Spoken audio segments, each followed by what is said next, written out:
തിരുവനന്തപുരത്ത് നിങ്ങളുടെ കയ്യിൽ ആക്രി സാധനങ്ങൾ ഉണ്ടെങ്കിൽ www.scrapset.com എന്ന വെബ്സൈറ്റിൽ ഉടനെ തന്നെ ബുക്ക് ചെയ്യുക. ഹലോ ഫ്രണ്ട്സ്, ഇന്നത്തെ വീഡിയോ എർലിംഗ് ഹാളൻഡിനെ കുറിച്ചാണ്.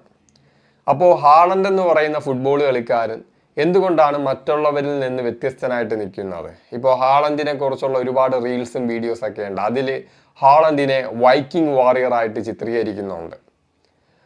അല്ലാതെ തന്നെ മറ്റ് ഫുട്ബോളേഴ്സ്, എനിക്ക് തോന്നുന്നു ഫുട്ബോൾ ചരിത്രത്തിൽ പോലും ഒരു ഫുട്ബോളറെ ഇത്രമാത്രം ആളുകൾ അദ്ദേഹത്തെക്കുറിച്ച് സംസാരിക്കുകയും അദ്ദേഹത്തെ ഒരു വ്യത്യസ്തനായിട്ട് കാണുകയും ചെയ്തിട്ടില്ല. ഇപ്പോൾ റൊണാൾഡോയും മെസ്സിയൊക്കെ മികച്ച കളിക്കാരാണെങ്കിലും ഒരിക്കലും ഹാളൻഡിന് കിട്ടിയ ഒരു പ്രത്യേക സ്വീകാര്യത വേറൊരു ഫുട്ബോൾ കളിക്കാരന് ചരിത്രത്തിൽ പോലും കിട്ടിയതായിട്ട് ഞാൻ കാണുന്നില്ല.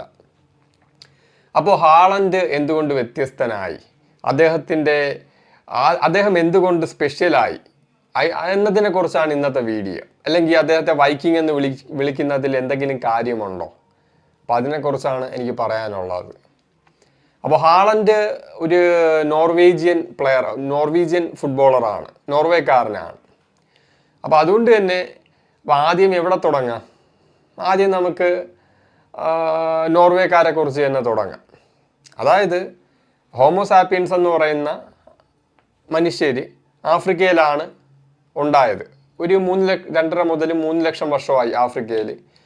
ഒരു 70,000, 75,000 അല്ലെങ്കിൽ ഒരു 60,000 അല്ലെങ്കിൽ ഒരു 60,000 വർഷങ്ങൾക്ക് മുമ്പ് ആഫ്രിക്കയിൽ നിന്ന് മനുഷ്യർ പുറത്തിറങ്ങി. 1 ലക്ഷം വർഷങ്ങൾക്ക് മുമ്പ് ഒരു പുറത്തിറങ്ങൽ ഉണ്ടായിരുന്നു, അത് പരാജയപ്പെട്ടു. അതിനുശേഷം 70,000 വർഷങ്ങൾക്ക് മുമ്പ് അല്ലെങ്കിൽ 65,000 വർഷം, അതൊരു ഡിബേറ്റിംഗ് ആണ്. അപ്പോൾ 70,000 വെക്കുക, 70,000 വർഷങ്ങൾക്ക് മുമ്പ് ആഫ്രിക്കയിൽ നിന്ന് മനുഷ്യർ പുറത്തിറങ്ങിയപ്പോൾ മനുഷ്യർ പല മേഖലയിലോട്ട് പോയി. അങ്ങനെ പുറത്തിറങ്ങിയതിൻ്റെ കൂട്ടത്തിൽ സെൻട്രൽ ഏഷ്യ വഴി നോർത്തേൺ യൂറോപ്പിലോട്ട് ചെന്ന് കയറിയ ഒരു ഗ്രൂപ്പുണ്ട്. അവർ സെൻട്രൽ ഏഷ്യയിലോട്ട് പോയപ്പോൾ അല്ലെങ്കിൽ യുറേഷ്യയുടെ ഭാഗത്തോട്ട് പോയപ്പോൾ തന്നെ അവിടെ നിയാൻഡർതാൽ ഉണ്ടായിരുന്നു. നിയാൻഡർതാലുമായിട്ട് മിക്സ് കടന്നിട്ടുണ്ട്, 2% മിക്സ്. ഏറ്റവും കൂടുതൽ മിക്സ് ഉള്ള ഈസ്റ്റ് ഏഷ്യൻസിനാണ്. അപ്പോൾ ആ ജനത ഈ നിയാൻഡർതാലുമായിട്ട് മിക്സ് കടന്ന് അവർ ആ ഒരു തണുപ്പുള്ള പ്രദേശത്തോട്, ആ നോർത്തേൺ യൂറോപ്പിൻ്റെ ഭാഗത്തോട്ട് പോയി അവിടെ അവർ ജീവിക്കാൻ തുടങ്ങി. അപ്പോൾ അവിടെ ജീവിക്കാൻ തുടങ്ങിയപ്പോൾ എന്താണ്, നല്ല കഠിനമായ തണുപ്പുള്ള പ്രദേശമാണ്. അതുകൊണ്ട് തന്നെ അവരങ്ങനെ അവിടെ തന്നെ ജീവിച്ച് അവർ നോർഡിക് ജനതയായിട്ട് പരിണമിച്ചു.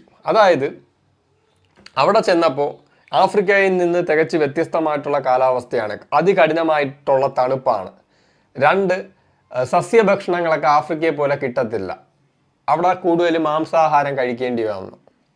3-മത്തെ കാര്യം, അവിടെ തന്നെ മൃഗങ്ങളെയൊക്കെ, അവിടെയുള്ള കന്നുകാലികളെയൊക്കെ ഇണക്കി വളർത്താൻ തുടങ്ങി. അപ്പോൾ അങ്ങനെ അതിൻ്റെ പാല് കുടിക്കാൻ തുടങ്ങി. പിന്നെ ഉള്ളത് വിറ്റാമിൻ ഡിയുടെ കാര്യം. ഓരോന്നായിട്ട് ഞാൻ പറയാം. അതായത് ഈ തണുപ്പുള്ള പ്രദേശത്തുള്ള ജീവികൾ, നമ്മൾ ടോട്ടലി ഇപ്പോൾ ഓരോ പ്രദേശത്ത് ജീവിക്കുന്ന ജീവികളെ എടുത്താൽ ഈ തണുപ്പുള്ള പ്രദേശത്ത് ജീവിക്കുന്ന ജീവികൾക്ക് വലിപ്പം കൂടുതലായിരിക്കും. ഇപ്പോൾ കടുവകളുടെ കൂട്ടത്തിൽ സൈബീരിയൻ ടൈഗറിനെ എടുത്താൽ സൈബീരിയൻ ടൈഗർ തണുപ്പുള്ള പ്രദേശത്ത് ജീവിക്കുന്നതാണ്.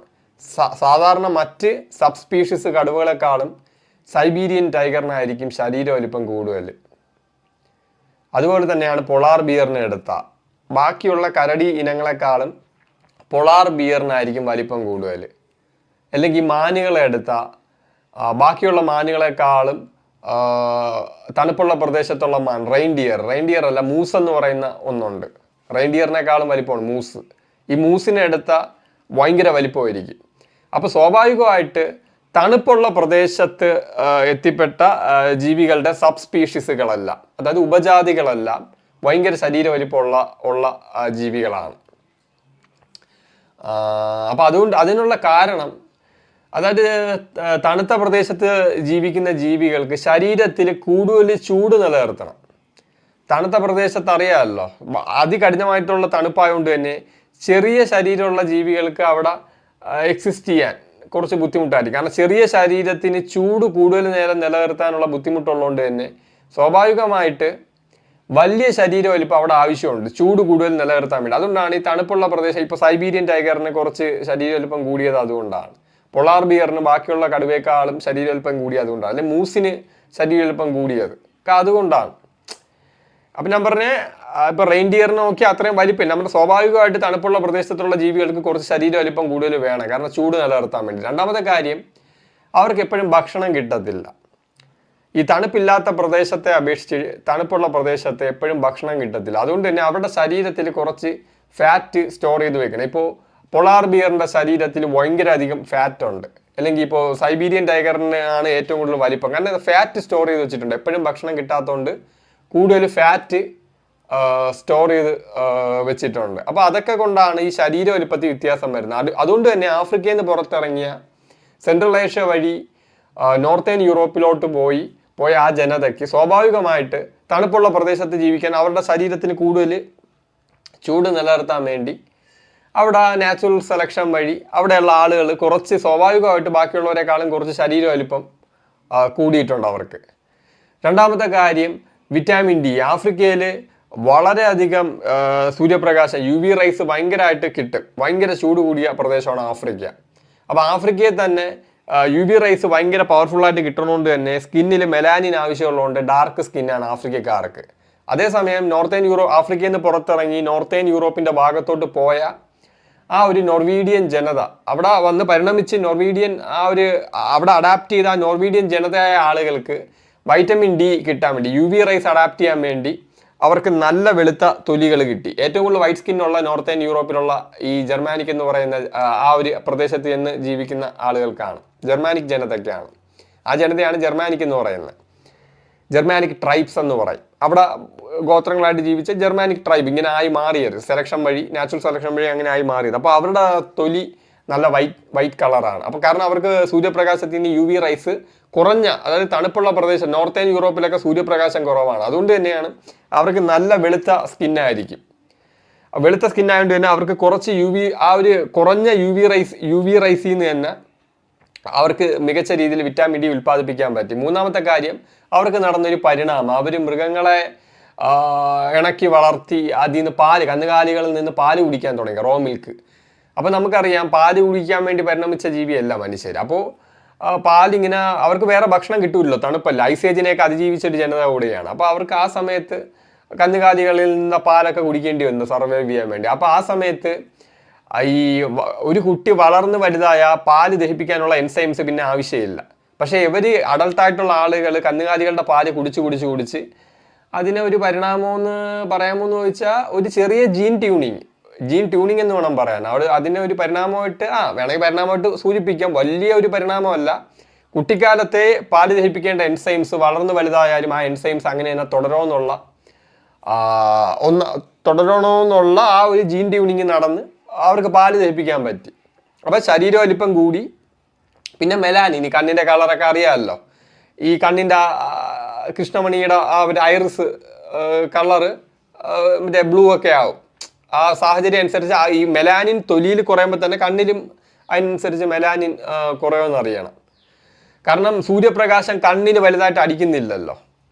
അപ്പോൾ സൂര്യപ്രകാശം ഭയങ്കര വെയിലിങ്ങനെ അടിക്കുന്ന പ്രദേശത്ത് കൂടുതൽ ഇങ്ങനെ ഉള്ളവർക്കാണ് നമ്മളല്ല ഈ മെലാനിൻ ടോട്ടലി കുറയും ശരീരത്തിൽ. അപ്പോൾ കണ്ണിൻ്റെ കളറും അങ്ങനെയാണ് വരുന്നത്. പിന്നെ അവരുടെ മുടിയും ആ തണുത്തുള്ള പ്രദേശമായിട്ട് അഡാപ്റ്റ് ചെയ്യുമ്പോൾ ആ മുടിയുടെ കളറും ആ ഒരു ഗോൾഡൻ കളറായിട്ട് അങ്ങനെയാണ് ഈ ബ്ലോണ്ട് ഹെയർ ഒക്കെ ആയി മാറുന്നത്.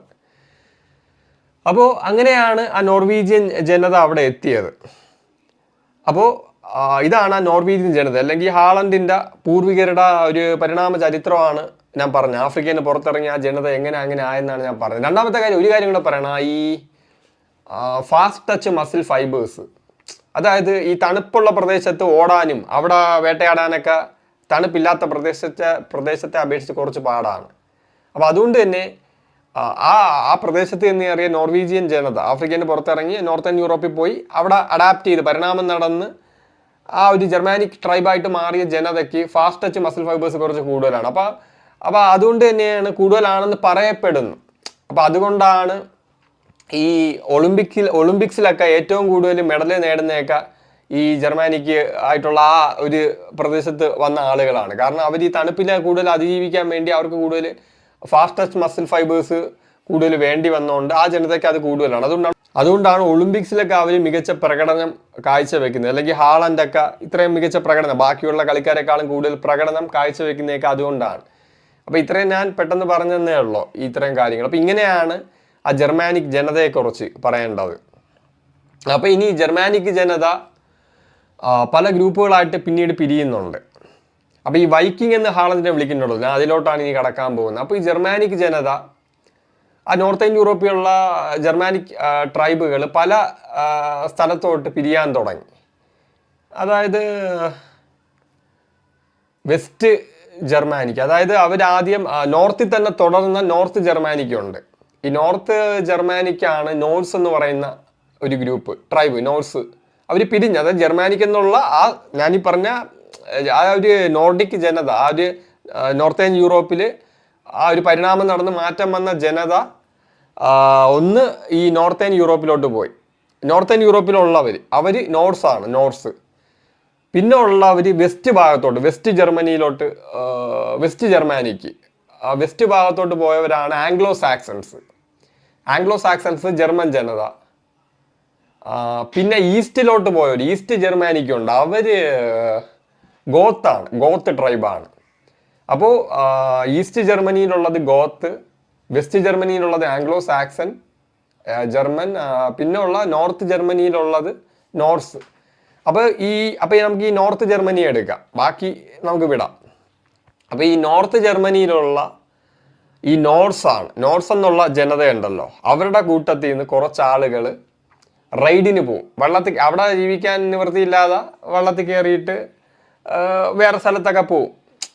അവർക്ക് അവിടെ നോർത്ത് ജർമ്മനിയിൽ അറിയാമല്ലോ ജീവിക്കാനെ കുറച്ച് സ്ട്രഗിളാണ്. അപ്പോൾ അവർക്ക് പുറമേ പോയിട്ട് റിസോഴ്സും ഫുഡും ഒക്കെ വേണ്ടി വന്നു. അപ്പോൾ അവിടെ ജീവിക്കാൻ നിവൃത്തിയില്ലാതെ വെള്ളത്തിൽ കയറി നോർസ് ട്രൈബിൻ്റെ കൂട്ടത്തിൽ നിന്ന് കുറച്ച് ആളുകൾ വെള്ളത്തിൽ കയറി പോയി. വെള്ളത്തിൽ കയറി വേറെ സ്ഥലത്ത് പോയിട്ട് റെയ്ഡ് നടത്തി. റെയ്ഡെന്ന് പറഞ്ഞാൽ ഇന്നത്തെ ഭാഷയിൽ കൊള്ളയെന്ന് പറയാം.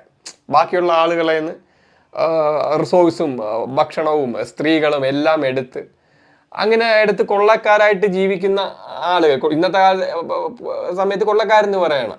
അപ്പോൾ അങ്ങനെ ഉള്ള ഒരു ജനതയാണ് വൈക്കിംഗ് എന്ന് പറയുന്നത്.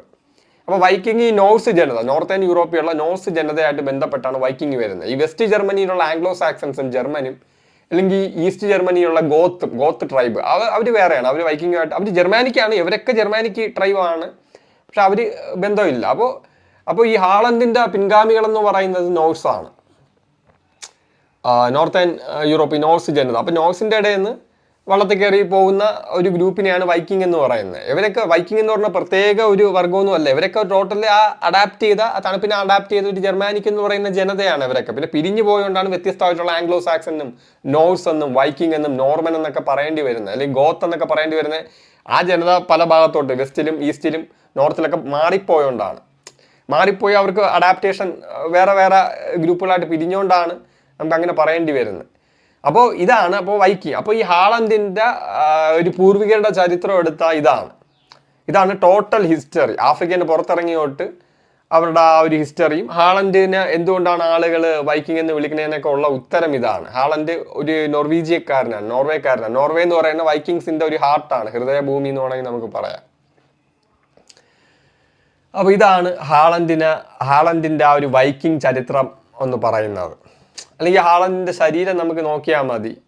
ആ ഒരു ഭയങ്കര 194 സെൻറ്റിമീറ്റർ എന്തോ ഹൈറ്റ് ഉണ്ട്, 88-നും 95 കിലോയ്ക്കും ഇടയ്ക്ക് ഭാരമുണ്ട്. വലിയ ശരീര വലിപ്പമുള്ള ആളാണ്. കാരണം ഈ ഹാളൻഡ് കുട്ടിക്കാലം മുതലേ റോ മിൽക്ക് കുടിക്കും. ഈ റോ മിൽക്ക് കുടിക്കുമ്പോൾ തന്നെ IGF ഇങ്ങനെ റൈസ് ആയിട്ടിരിക്കും. അപ്പോൾ ശരീരം മാക്സിമം ഈ ഗ്രോത്തിനെ പ്രോത്സാഹിപ്പിച്ചാണ് ഇത്രയും ശരീര വലിപ്പം ഹാളൻഡിന് വരുന്നത്. ഒരു പട്ടിണിയോ ക്ഷാമോ വന്ന പണിയാണ്. ഞാൻ പറഞ്ഞല്ലോ, ഇന്നത്തെ ഈ കാലത്ത് മാത്രമേ ഹാളൻഡിനൊക്കെ ഇങ്ങനെ ഇരിക്കാൻ പറ്റുള്ളൂ. ഒരു യുദ്ധം വന്ന്, ഇപ്പോൾ റഷ്യ ആക്രമിക്കുമെന്നാണല്ലോ പറയുന്നത്. ഒരു യുദ്ധത്തിൻ്റെയൊക്കെ സാഹചര്യം വന്നാൽ ആദ്യം പണി കിട്ടാൻ പോകുന്ന ഹാളൻഡിനായിരിക്കും. ഫാക്ടറി ഇല്ല, ഇങ്ങനെ ഫുഡ് കിട്ടുന്നില്ല, ഇത്രയും ശരീര വലിപ്പം. അയാൾ ന്യൂട്രീഷൻ ഡെഫിഷ്യൻസി ഇത് വന്ന് ആദ്യം അയാളായിരിക്കും. ഞാൻ പറഞ്ഞല്ലോ, ഇതൊക്കെ ഇന്നത്തെ കാലത്താണ് ഇതൊക്കെ പറ്റുന്നത്. അതും കൂടെ ഓർമ്മ വേണം. ഈ ഹാളൻഡൊക്കെ എന്തുകൊണ്ട് ഇത്രയും ഇങ്ങനെ ആയി, അല്ലെങ്കിൽ ഇങ്ങനെ ജീവിക്കുന്നു. ഇതൊക്കെ ഈ കംഫർട്ട് സോണിൽ മാത്രം പറ്റുന്ന കാര്യമാണ്, അതുകൂടെയൊക്കെ മറക്കരുത്. അല്ലാതെ പഴയ ട്രൈബൽ ലൈഫിൽ ഇത്രയും സൈസും പൊക്കമൊന്നും ആളുകൾക്ക് വെക്കത്തില്ല, അന്ന് ഇങ്ങനെ ഫുഡൊന്നും കിട്ടത്തില്ല. പിന്നെ സ്വാഭാവികമായിട്ട് ശരീരം അല്പം കൂടുതലാണ്, കാരണം ഈ ശരീരത്തിൽ കൂടുതൽ ചൂട് നിലനിർത്താൻ വേണ്ടി അത്യാവശ്യം ബാക്കിയുള്ളവരെക്കാളും അവർക്ക് ശരീരം അല്പം വേണം. ഇതൊക്കെ ഒരു പർപ്പസിന്റെ അടിസ്ഥാനത്തിൽ വന്നതാണ്, മനസ്സിലായില്ലേ, ഈ ശരീരം അല്പം കൂടിയത്. അപ്പോൾ അങ്ങനെയാണ്. അപ്പോൾ പിന്നെ ഉള്ളത് ഹാളൻഡിന്റെ പാരൻസിനെ കുറിച്ച് പറയാനുള്ളത്. അപ്പോൾ ഹാളൻഡ് അത്രയും സ്ട്രോങ് ആയത് എങ്ങനെയാണ്? ഒന്ന്, അദ്ദേഹത്തിന്റെ ഡയറ്റ്, വർക്കൗട്ട്, ലൈഫ് സ്റ്റൈലൊക്കെ ഉണ്ട്. പക്ഷേ അതിൻ്റെ കൂട്ടത്തിൽ തന്നെ അദ്ദേഹത്തിന്റെ പാരൻസ് ആരാന്നും കൂടെ നമ്മൾ തിരിച്ചറിയണം. ഹാളൻഡിന്റെ അച്ഛൻ്റെ പേര് ആൽഫ് ഇംഗെ ഹാളൻഡ് എന്നാണ്. അദ്ദേഹം വളരെ പോപ്പുലർ ആയിട്ടുള്ള ഒരു നോർവീജിയൻ ഫുട്ബോൾ പ്ലെയർ ആയിരുന്നു. അപ്പോൾ ഹാളൻഡിന്റെ അച്ഛനെക്കുറിച്ചും വളരെയധികം ആളുകൾ സംസാരിക്കും, അദ്ദേഹത്തിൻ്റെ പ്രകടനത്തെക്കുറിച്ചും അദ്ദേഹത്തിൻ്റെ ആ നാച്ചുറൽ ബോഡിയെക്കുറിച്ചൊക്കെ. അതായത് ഹാളൻഡിൻ്റെ ഇന്ന് സംസാരിക്കുന്ന അത്രേ ഇല്ലെങ്കിലും അദ്ദേഹത്തിൻ്റെ അച്ഛനെക്കുറിച്ചും വളരെ ശ്രദ്ധിക്കപ്പെട്ട ഒരു ഫുട്ബോൾ പ്ലെയർ ആയിരുന്നു. വളരെ മികച്ച പ്രകടനം കാഴ്ചവെക്കാൻ കഴിവുള്ള ഒരു മനുഷ്യനായിരുന്നു. വളരെ നല്ല സ്റ്റാമിനയും നല്ല ബോഡിയും, അതായത് പക്ക ഒരു കിടിലായിട്ടുള്ള ഒരു ഫുട്ബോൾ പ്ലെയർ തന്നെയാണ്, കിടിലായിട്ടുള്ള അത്ലറ്റ് തന്നെയായിരുന്നു അദ്ദേഹത്തിൻ്റെ അച്ഛന്. അമ്മ എടുത്താലും അദ്ദേഹത്തിൻ്റെ അമ്മയും ഒരു മികച്ച ഒരു അത്ലറ്റ് തന്നെയായിരുന്നു. റണ്ണിങ്, ജമ്പിങ്, ത്രോയിങ് ഇതൊക്കെ ചെയ്യുന്ന ഒരു നോർവീജിയൻ നാഷണൽ പ്ലെയർ തന്നെയായിരുന്നു. അദ്ദേഹത്തിൻ്റെ അമ്മയും അവരുടെ ശാരീരികപരമായിട്ടുള്ള കരുത്തും സ്റ്റാമിനയും എൻഡുറൻസും ഇതൊക്കെ കൊണ്ട് വളരെ ശ്രദ്ധിക്കപ്പെട്ട ഒരാളാണ് ഹാളൻഡിൻ്റെ അമ്മയും. അപ്പോൾ ഹാളൻഡിൻ്റെ അച്ഛനും അമ്മയും ആരാണെന്ന് പിടികിട്ടിയല്ലോ, രണ്ടുപേരും ചാമ്പ്യന്മാരാണ്. ഹാളൻഡിൻ്റെ അച്ഛനും ചാമ്പ്യനാണ്, അമ്മയും ചാമ്പ്യനാണ്. ഹാളൻഡിൻ്റെ അച്ഛനും മികച്ച അത്ലറ്റിക് പ്രകടനമുണ്ട്, മികച്ച നാച്ചുറൽ ബോഡിയുണ്ട്, വളരെ ഹെൽത്തിയാണ്. ഹാളൻഡിൻ്റെ അമ്മയും വളരെ endurance, stamina, speed, power, strength, മികച്ച ഹെൽത്തി ആയിട്ടുള്ള ബോഡി, നല്ല രണ്ടുപേർക്കും നല്ല ലീൻ മസിൽ മാസ് എല്ലാം ഉണ്ട്. അപ്പോൾ ചാമ്പ്യനായിട്ടുള്ള അച്ഛനും ചാമ്പ്യനായ അമ്മയ്ക്കും ജനിച്ച മോനാണ് ഹാളൻഡ് എന്ന് പറയുന്നത്. അപ്പോൾ അങ്ങനെ ജനിച്ച ഹാളൻഡിന് പിന്നീട് ഡയറ്റും വർക്കൗട്ടൊക്കെ ചെയ്ത് അദ്ദേഹത്തിൻ്റെ ഹാർഡ് വർക്ക് കൂടെ കൂട്ടിച്ചേർത്താണ് ഈ ഒരു ടെർമിനേറ്റർ ആണെങ്കിൽ പറയാമല്ലോ, ഒരു മെഷീൻ കണക്ക് അദ്ദേഹം വളരെ ശക്തനായിട്ട് മാറിയെന്ന് തിരിച്ചറിയണം. അപ്പോൾ ഇതാണ് ഹാളൻഡിൻ്റെ ആ ശക്തിയുടെ അടിസ്ഥാനം എന്ന് പറയുന്നത്. അപ്പോൾ അമ്മയും അച്ഛനും ചാമ്പ്യനായിരുന്നു, അതുകൊണ്ട് തന്നെ മോനും അത് ഇൻഫ്ലുവൻസ് ചെയ്തിട്ടുണ്ട്, പറയേണ്ട ആവശ്യമില്ലല്ലോ. പിന്നെ ഉള്ളത് അദ്ദേഹത്തെ എന്തുകൊണ്ടാണ് ആളുകൾ വ്യത്യസ്തനായിട്ട് കാണുന്നത്? ഒന്ന്, അദ്ദേഹത്തിൻ്റെ ഫുട്ബോൾ കളി. ഞാൻ ഫുട്ബോൾ അങ്ങനെ കാണാത്ത ആളാണ്. ഈ ഹാളൻഡിനെ കുറിച്ചുള്ള കളി യൂട്യൂബിൽ കുറേ വീഡിയോസൊക്കെ കണ്ടപ്പോൾ എനിക്ക് മനസ്സിലായത് അദ്ദേഹത്തിന്, അതായത് 193-4 സെൻറ്റിമീറ്റർ ഹൈറ്റും ഒരു 88 മുതൽ 95 കിലോ അടുപ്പിച്ച് ബോഡി വെയ്റ്റും വരുമ്പോൾ ആ സീസൺ അനുസരിച്ച് വ്യത്യാസപ്പെടാം ബോഡി വെയ്റ്റ്. അപ്പോൾ ഇത്രയും ശരീരത്തിൽ ഇത്രയും സ്പീഡിൽ ഓടുക, അല്ലെങ്കിൽ ഇത്രയും ഡോമിനൻസ് ആയിട്ട് നിൽക്കുക. അതായത് അദ്ദേഹം ഒരു വൈക്കിങ്സ് റൈഡിന് പോകുമ്പോൾ ബാക്കിയുള്ളവരെ കൊള്ളയടിക്കാൻ വേണ്ടി അവരിങ്ങനെ പോരാടുമല്ലോ, അപ്പോൾ അതിനോട് സമാനമായിട്ടാണ് ആളുകൾ ഒരു വൈക്കിംഗ് പോരാളി റൈഡിന് പോകുന്ന പോലെയാണ് അദ്ദേഹം ഫുട്ബോൾ കളിക്കാൻ പോകുന്നതെന്ന് ആളുകൾ പറയുന്നത്. അദ്ദേഹത്തിൻ്റെ ഡോമിനൻസ് ഉണ്ട്. അദ്ദേഹം എന്തു പറയാൻ, ഒരുതരം പ്രിഡേറ്ററിനെ ഹണ്ട് ചെയ്യാൻ പോകുന്നവരല്ല. ബാക്കിയുള്ളവർ ഗോൾ അടിക്കാൻ പോകുമ്പോൾ ഒരു വിശന്ന് വലയുന്ന സിംഹം തൻ്റെ ഇരയെ ഭക്ഷിക്കാൻ പോകുന്നതിന് ഈക്വലാണ് ഹാളൻഡിൻ്റെ ഫുട്ബോൾ കളി. അദ്ദേഹത്തിൻ്റെ ആ ഒരു ഡോമിനൻസ്, ആ ഡോമിനൻസ് അറിയാമല്ലോ. എനിക്കൊന്നും മറ്റ് ഫുട്ബോൾ പ്ലേയേഴ്സിൻ്റെയൊക്കെ അച്ഛനും അമ്മയും ചാമ്പ്യൻ ആയിരിക്കത്തില്ല. ഹാളൻഡിൻ്റെ ഒരു ബോണസ്, അച്ഛനും അമ്മയും ചാമ്പ്യനാണ്, രണ്ടുപേരും ബാക്കിയുള്ളവർ ശ്രദ്ധിക്കപ്പെട്ട അസാമാന്യ ശാരീരിക ശക്തിയുള്ള ആളുകളായിരുന്നു അച്ഛനും അമ്മയും. അപ്പം ആ ഒരു ഭാഗ്യമുണ്ട്. അതായത് നല്ല ശാരീരിക ആരോഗ്യമുള്ള സ്ട്രോങ് ആയിട്ടുള്ള അച്ഛനും അമ്മയ്ക്കും ഉണ്ടായൊരു മോനാണ് ഹാളൻഡ്. ബാക്കിയുള്ള ഫുട്ബോൾ കളിക്കാർക്ക് ചിലപ്പോൾ ഏതെങ്കിലും ഒരു സൈഡിൽ മാത്രമേ അച്ഛനോ അമ്മയോ ഒരാൾ മാത്രമായിരിക്കും സ്ട്രോങ്, മറ്റൊരാൾ അത്ര സ്ട്രോങ് ആയിരിക്കത്തില്ല, ഈ സ്പോർട്സോ അത്ലറ്റോ ആയിരിക്കത്തില്ല. അതുകൊണ്ടായിരിക്കും ആ ഒരു പിന്നോക്കം നിൽക്കുന്നത്. ഹാളൻഡിന് ഈ ഒരു അഡ്വാൻറ്റേജ് കിട്ടി, അതിലൊരു യാതൊരു സംശയവും. പിന്നെ അദ്ദേഹത്തിൻ്റെ ഹാർഡ് വർക്ക്, അദ്ദേഹം റോ മിൽക്ക് കുടിക്കും, ഈ ഓർഗൻ മീറ്റ് അവയവങ്ങളാണ് കൂടുതൽ ഭക്ഷിക്കുന്നത്, മൃഗാവയവങ്ങൾ. പിന്നെ ഐസ് ബാത്ത് ചെയ്യും. അദ്ദേഹം മികച്ച രീതിയിൽ ഒരു 9 മണിക്കൂർ 10 മണിക്കൂറൊക്കെ ഉറങ്ങാറുണ്ട്. മികച്ച ഹാർഡ് ട്രെയിനിങ് ആണ്. അപ്പോൾ ഇതെല്ലാം കൂടി ചേർന്നതാണ് ഹാളൻഡ് എന്ന് പറയുന്നത്. ഇതാണ് ഹാളൻഡിനെ കുറിച്ച് പറയാനുള്ളത്. Okay friends, see you. തിരുവനന്തപുരത്ത് നിങ്ങളുടെ കയ്യിൽ ആക്രി സാധനങ്ങൾ ഉണ്ടെങ്കിൽ www.scrapset.com എന്ന വെബ്സൈറ്റിൽ ഉടനെ തന്നെ ബുക്ക് ചെയ്യുക.